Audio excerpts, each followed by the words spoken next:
আসসালামু আলাইকুম ব্যারিস্টার হাসান। ওয়ালাইকুম আসসালাম। আমরা জানি যে 12 মে 2025 এ ইমিগ্রেশন হোয়াইট পেপার পাবলিশ করা হয়েছে এবং সেখানে বেশ কিছু পরিবর্তনের ইঙ্গিত দেওয়া হয়েছে এবং আপনি বেশ কিছু ভিডিওর মাধ্যমে আপনি আমাদেরকে এগুলো বুঝিয়ে বলেছেন, কিন্তু সবার মনে একটি প্রশ্ন, এই চেঞ্জেসগুলো ঠিক কবে থেকে ইমপ্লিকেশন হতে পারে? এটা কিন্তু সবসময় সবার ভিতরে এই প্রশ্নটা ছিল এবং এ ব্যাপারে আমি বিভিন্ন সময় কিন্তু ভিডিও দিয়েছি এবং এ ব্যাপারে আপডেট দিয়েছি। তো এই বিষয়ের উপরে কিন্তু আজকে একটা আপডেট আছে, সেটাই আপনাদের সঙ্গে আমি শেয়ার করব। প্রথমে আসি যে restoring control over the immigration system, এইটার উপর এই ক্যাপশনের উপরে একটি ইমিগ্রেশন হোয়াইট পেপার পাবলিশড হয়েছিল 12 মে 2025-এ এবং সেখানে কিন্তু অনেকগুলো পরিবর্তনের কথা বলা হয়েছিল এবং সেখানে এটাও বলা হয়েছিল যে এই পরিবর্তনগুলো কিছু কিছু পরিবর্তন খুব দ্রুত এটা ইমপ্লিকেশন হবে। কিন্তু মে চলে গেছে, তারপরে এখন জুন, আজকে জুলাই। এই 1 জুলাইতে আমরা দেখলাম যে একটি major new statement of changes to the immigration rules এটা পাবলিশড হয়েছে এবং এইটাই কিন্তু এই beginning of the implementation of the sweeping reforms to the immigration system যেটা অ্যানাউন্স করা হয়েছিল 12 মে 2025-এ ইন দ্য গভর্নমেন্টস হোয়াইট পেপারে। তো এটা 138 পেজেস, এটা মূলত হোম অফিসের পেজে আছে, আপনারা এটা ডাউনলোড করে এটা পড়ে আপনারা আরও ডিটেলস জানতে পারবেন। তবে এটার উপরে আমি রিসার্চ করেছি, এটা থ্রোলি আমি পড়াশোনা করেছি, করে যে চেঞ্জগুলো আসছে এবং উল্লেখ করা হচ্ছে সেগুলো নিয়ে আপনাদের সঙ্গে এখন আমি শেয়ার করব। প্রথমে যে মেন যে চেঞ্জেসগুলো আসছে সেটা হচ্ছে স্যালারি এবং স্কিলস, যে threshold for skill worker visa এটা ইনক্রিজ হতে যাচ্ছে ফ্রম 22 জুলাই 2025 থেকে। সো নিউ অ্যাপ্লিক্যান্ট যারা, তাদেরকে প্রয়োজন হবে, দ্যাট মিনস এই 22 জুলাইয়ের পরে যেটা এটা ইমপ্লিকেশন হবে, তাদেরকে প্রয়োজন হবে যে bachelor's degree or equivalent RQF level 6 qualification. তার মানে এই মুহূর্তে আমরা জানি যে 2020 থেকে এইটা কমিয়ে আনা হয়েছিল RQF লেভেল 3, সে RQF লেভেল 3 আর আসছে না, থাকবে না। যারা নতুন অ্যাপ্লিক্যান্ট হিসাবে অ্যাপ্লিকেশন করবে তখন RQF লেভেল 6 হয়ে যাচ্ছে এবং সেটা ইমপ্লিকেশন হচ্ছে ফ্রম 22 জুলাই 2025 থেকে।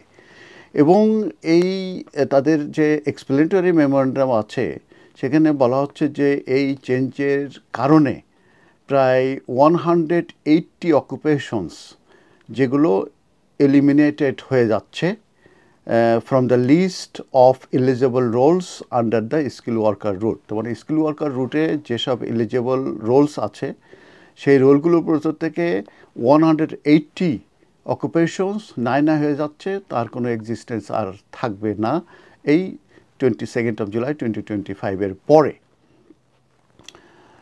তো এই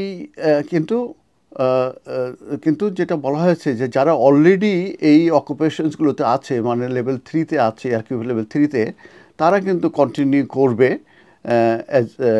যেভাবে আছে সেইভাবে তারা কন্টিনিউ করতে পারবে এবং তাদের কিন্তু জব থাকবে এবং দে উইল বি স্পন্সার্ড। তো স্কিল ওয়ার্কার যারা অলরেডি ইন দ্য ইউকেতে আছে তারা কিন্তু এক্সেম্পটেড হবে from the increase skill level requirement. এই যে রিকোয়ারমেন্টগুলো আছে এটার মানে বাড়া থেকে তারা কিন্তু এক্সেম্পটেড হবে অলরেডি যারা ইউকেতে আছে। তো এক্সপ্লেনেটরি মেমোরেন্ডাম সেখানে এটা বলা হচ্ছে যে transitional arrangement in the is statement of changes, যারা এক্সেম্পটেড হবে ওইসব ওয়ার্কাররা যারা অলরেডি ইন দ্য ইউকেতে স্কিল ওয়ার্কার রুটে আছে অথবা যারা এই ডেটের আগে অ্যাপ্লিকেশন করবে এবং পরবর্তীতে এই 22 জুলাইয়ের পরে যদি তাদের অ্যাপ্লিকেশন সাকসেস হয় তারাও কিন্তু এই ট্রানজিশনাল অ্যারেঞ্জমেন্টের ভিতর তারা কিন্তু পড়বে।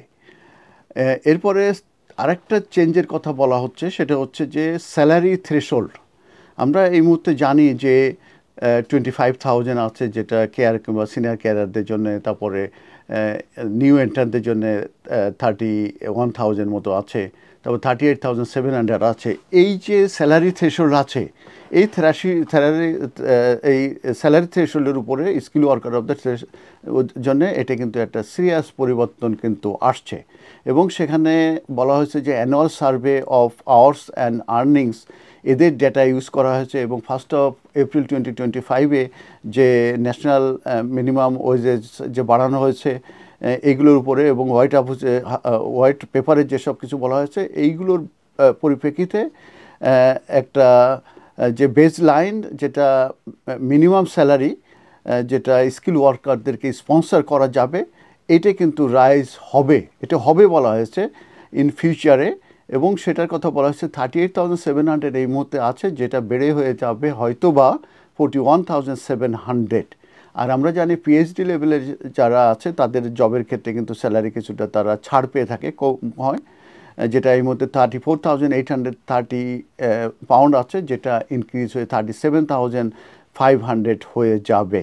তবে এই যখন ইনক্রিজ হবে এই যে salary threshold for the skill worker, সেই ক্ষেত্রে কিন্তু কোনো ট্রানজিশনাল অ্যারেঞ্জমেন্ট থাকবে না নতুন থ্রেশহোল্ড যখন ইন্ট্রোডিউস করবে। তবে এখানে একটা জিনিস বলা হয়েছে যে যে মাইগ্রেশন অ্যাডভাইজারি কমিটি, তারা কিন্তু রিভিউ করে একটা রিপোর্ট দেবে, তারপরে হয়তো বা এই চেঞ্জটা আসতে পারে। অতএব এটা এখানে উল্লেখ করা হয়েছে যে ফিউচারে এই যে salary threshold for skill worker বাড়তে পারে, এবং সেটা আমি বলেছি যে কত হতে পারে সেটা কিন্তু এখনও ফাইনাল হয় নাই এবং subject to review by the Migration Advisory Committee. তার মানে স্যালারি থ্রেশহোল্ডেও একটা পরিবর্তন আসতে পারে। আর আরেকটি বড় পরিবর্তনের কথা বলা হয়েছে আজকের এই চেঞ্জেস টু দ্য ইমিগ্রেশন রুলসে, সেটা হচ্ছে যে সোশ্যাল কেয়ার ওয়ার্কার রোলস যেগুলো আছে, আমরা জানি 6135 যে কেয়ারার ভিসা এবং 6136 যেটা সিনিয়র কেয়ারার, এই রোলটা এন্ডিং হয়ে যাচ্ছে, মানে ক্লোজড হয়ে যাচ্ছে অন 22 জুলাই 2025 থেকে।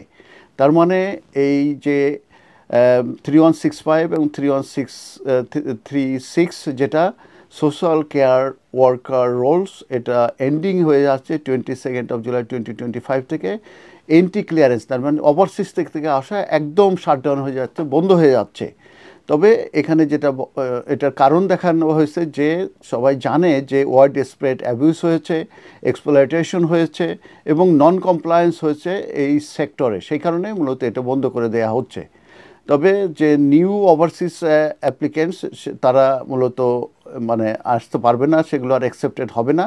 তবে ট্রানজিশনাল প্রভিশন অ্যালাউ করা হয়েছে, যারা অলরেডি ইউকেতে আছে ইন কান্ট্রি, সেক্ষেত্রে তারা সুইচিং করতে পারবে for care workers already in the UK until 22 July 2028-এ।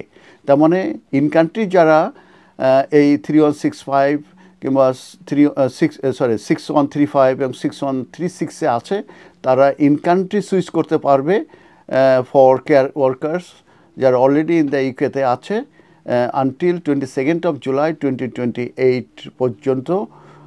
এবং আরেকটি জিনিস বলা হয়েছে যে পুল থেকে তাদেরকে নিতে হবে, অথবা যে কোনো এমপ্লয়ারের আন্ডারে যদি 3 মান্থ কাজ করে তাহলে তারা এখানে সুইচ করতে পারবে।